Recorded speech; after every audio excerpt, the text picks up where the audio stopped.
The strange origin of the Gnostic Gospels. Long before Christianity became a unified religion with a fixed Bible, there was confusion, debate, and disagreement about what the story of Jesus actually meant. And hidden beneath centuries of official doctrine lies a collection of texts so strange, so different, that they were nearly erased from history altogether.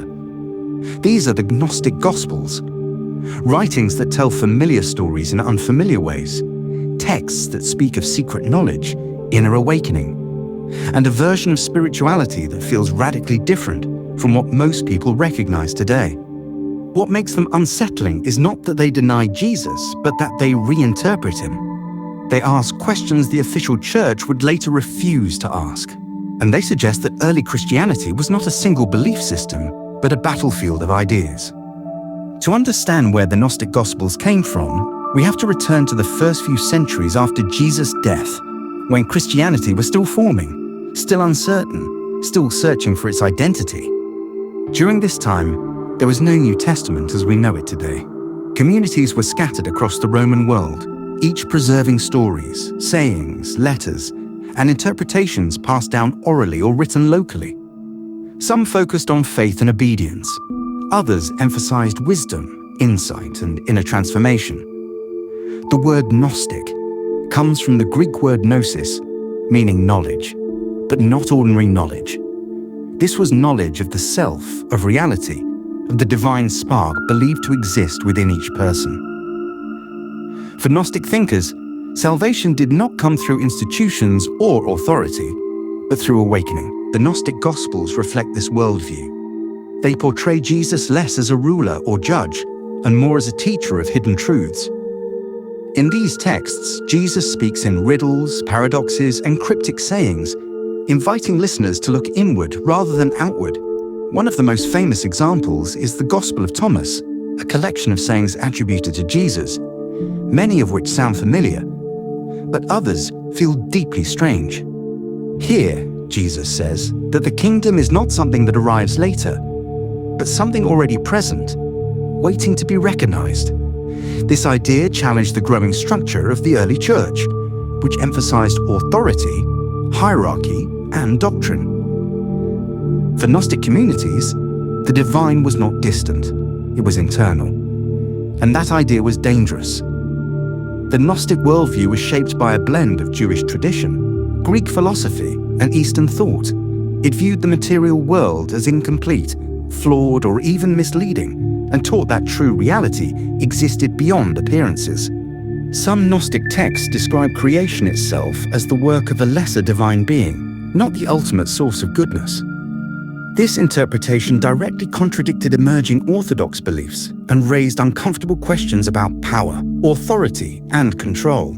If truth came from inner knowledge, then what role did institutions play? If salvation came from understanding, then who decided what was true? As Christianity grew and sought unity, leaders began defining what beliefs were acceptable and which were not. Councils were formed. Creeds were written. Texts were chosen. Others were rejected. The Gnostic Gospels were labeled heretical, not necessarily because they were false, but because they threatened order. They offered a version of faith that could not be easily regulated. Over time, these texts were banned, destroyed, or hidden. For centuries, they were known only through the writings of critics who described them as dangerous and misleading. Then, in 1945, something extraordinary happened. In the Egyptian desert near Nag Hammadi, a collection of ancient manuscripts was discovered, buried in a jar and forgotten for nearly 1,600 years.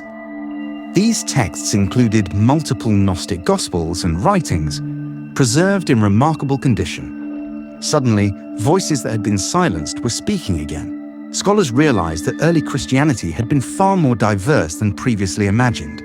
The Gnostic Gospels revealed alternative interpretations of Jesus' message, focusing on wisdom, self-knowledge, and spiritual awakening rather than obedience or belief alone. Some texts portrayed figures like Mary Magdalene as prominent teachers, challenging later traditions that minimized her role. Others suggested that understanding oneself was the path to understanding God. These ideas were not fringe fantasies. They were part of a serious philosophical and spiritual movement within early Christianity. What makes the Gnostic Gospels so compelling is not whether they are right or wrong, but what they reveal about the struggle for meaning in the ancient world. They show us that early Christians wrestled with the same questions we do today. What is truth? Where does authority come from? Is spirituality external or internal? Is salvation something given or something discovered? The suppression of the Gnostic Gospels was not just about theology, it was about survival. As Christianity moved from a persecuted movement to an institutional religion, unity became essential. Diverse interpretations threatened cohesion. A single narrative was easier to protect, teach, and defend. And so, a version of Christianity emerged that emphasized structure, hierarchy, and doctrine. The Gnostic tradition faded into obscurity, not because it disappeared, but because it was pushed aside. Yet ideas have a way of resurfacing. The themes found in the Gnostic Gospels, inner knowledge, self-discovery, spiritual insight, continue to appear throughout history, from mysticism to philosophy to modern spiritual movements. Even today, readers find these texts unsettling and fascinating because they speak a language that feels surprisingly modern. They suggest that faith is not just about belief, but about awareness. That truth is not imposed, but uncovered, and that the divine might be closer than we think. This leads us to an important reflection. Why do these texts feel threatening even now? Why does the idea of personal spiritual insight still make institutions uneasy? Perhaps because it shifts responsibility inward. It removes the comfort of external certainty and replaces it with the challenge of self-examination. The Gnostic Gospels do not offer easy answers. They ask the reader to participate, to reflect, to question. And that is not something every system welcomes. As we look back, the strange origin of the Gnostic Gospels reminds us that history is written by those who endure, that meaning is preserved by those who question. These texts survived not because they were accepted, but because someone believed they were worth saving. Buried in the earth, waiting for rediscovery, they challenge the idea that truth can be fully controlled.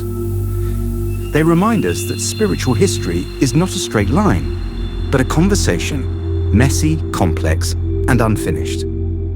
And now the question turns to you. When you hear these alternative voices, how do you respond? With curiosity? With skepticism? With discomfort? Why do some ideas feel dangerous even centuries later? What does it mean to seek understanding rather than certainty? And how much of what we believe comes from tradition? And how much from personal reflection? The Gnostic Gospels do not demand belief.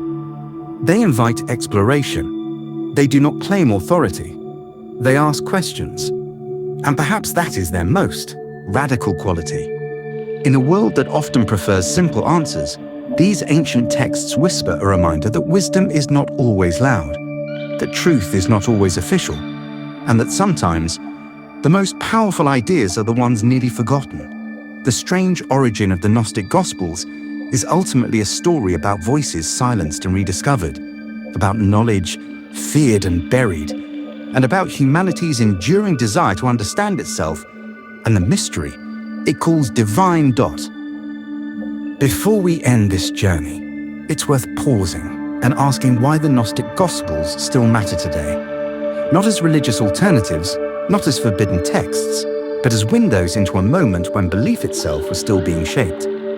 These writings remind us that the early Christian world was not silent or uniform. It was alive with debate, curiosity, disagreement, and exploration.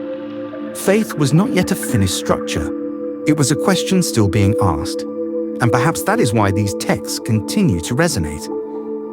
They feel unfinished because they were never meant to be final. They speak to the part of the human mind that seeks understanding rather than instruction. When the Gnostic writers spoke of knowledge, they were not talking about information. They were talking about awareness, about recognizing something within yourself that connects to something greater.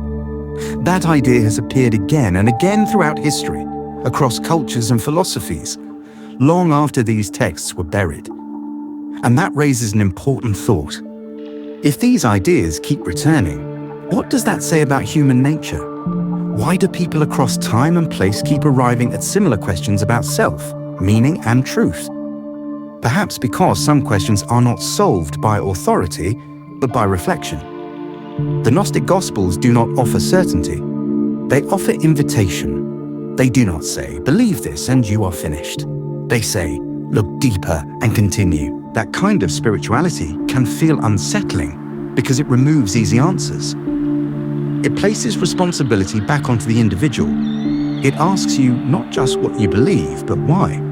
And that may be the true reason these texts were uncomfortable for developing institutions. Systems rely on stability. Questions introduce movement. And movement is hard to control. As you listen to these ancient voices, consider how they challenge modern habits. We live in a world flooded with information, yet starved for understanding. We collect beliefs, opinions, and identities, often without pausing to examine them. The Gnostic tradition suggests a different approach. It encourages stillness, inquiry, and self-awareness. It suggests that truth is not something you inherit fully formed, but something you uncover slowly, through experience and reflection. That idea does not belong to one religion or one era. It belongs to the human search itself. Now ask yourself this: when beliefs are challenged, do you feel curious or defensive? When familiar narratives are questioned, do you lean in or pull away? Why does uncertainty feel uncomfortable? And what might exist on the other side of that discomfort? The rediscovery of the Gnostic Gospels did not change history, but it changed our understanding of it. It reminded scholars and readers alike that what survives is not always what was most true, but what was most protected. And yet, even buried for centuries, these texts endured. Someone chose to preserve them. Someone believed they were worth saving, even if they could not be openly read. That act alone speaks volumes. It tells us that ideas do not disappear simply because they are suppressed. They wait. They resurface when the world is ready to hear them again. The strange origin of the Gnostic Gospels is, in many ways, a story about patience, about knowledge waiting in silence, about questions that refuse to vanish. And perhaps the most important lesson they offer is not about theology at all, but about humility. They remind us that certainty can be comforting, but curiosity is transformative. That belief can be inherited, but understanding must be earned. As this story comes to a close, you are left not with answers, but with space. Space to think. Space to question. Space to wonder. And that may be the greatest gift these ancient texts offer. Not a doctrine to follow, but an invitation to explore. Not a command to obey, but a call to awaken. The Gnostic Gospels do not ask to replace what you believe. They ask you to examine it. And in doing so, they continue their quiet work, centuries after they were buried, reminding us that the search for meaning has never belonged to one voice alone.